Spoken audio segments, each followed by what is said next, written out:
দিনাজপুরে অবৈধভাবে চলছে শতাধিক ইটভাটা। ব্যবহার হচ্ছে ফসলি জমির মাটি আর বনের কাঠ। কালো ধোঁয়ায় ঢাকা পড়ছে চারপাশ, বাড়ছে স্বাস্থ্য ঝুঁকিও। এ ব্যাপারে পদক্ষেপ নেওয়ার আশ্বাস দিয়েছে পরিবেশ অধিদপ্তর।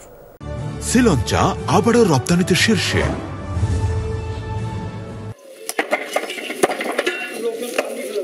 ইমারত তৈরির একটি মৌলিক উপাদান ইট।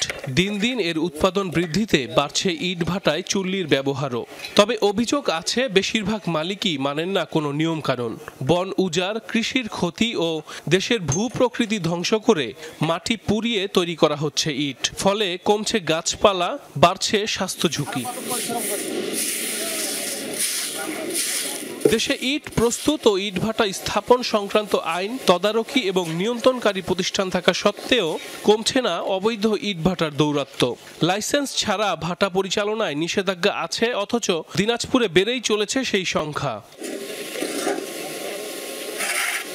অন্যদিকে ব্যবসায়ীদের দাবি, ভ্যাট অনুদান সব দেওয়ার পরেও লাইসেন্স নবায়ন করছে না কর্তৃপক্ষ।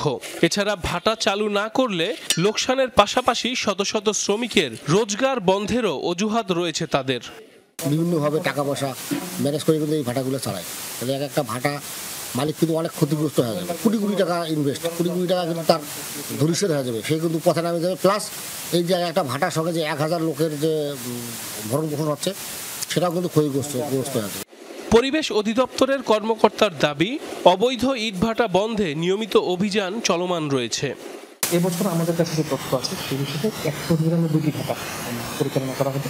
বাকিগুলো চালু করা হবে কিনা এই তথ্যটা আমরা এখনো পাইনি, জানতে পেরেছি যে বন্ধ থেকে বাকিগুলো। তো আমাদের ঊর্ধ্বতন কর্তৃপক্ষের নির্দেশ মোতাবেক আমরা এগুলোর বিরুদ্ধে ব্যবস্থা গ্রহণ শুরু করবো অবৈধ ভাটায়। পরিবেশ মন্ত্রণালয়ের জরিপ অনুযায়ী জেলার 13টি উপজেলায় প্রায় 200টি ভাটা রয়েছে। এর মধ্যে বৈধ কাগজ আছে মাত্র 77টির। সাইফ আহমেদ, যমুনা নিউজ।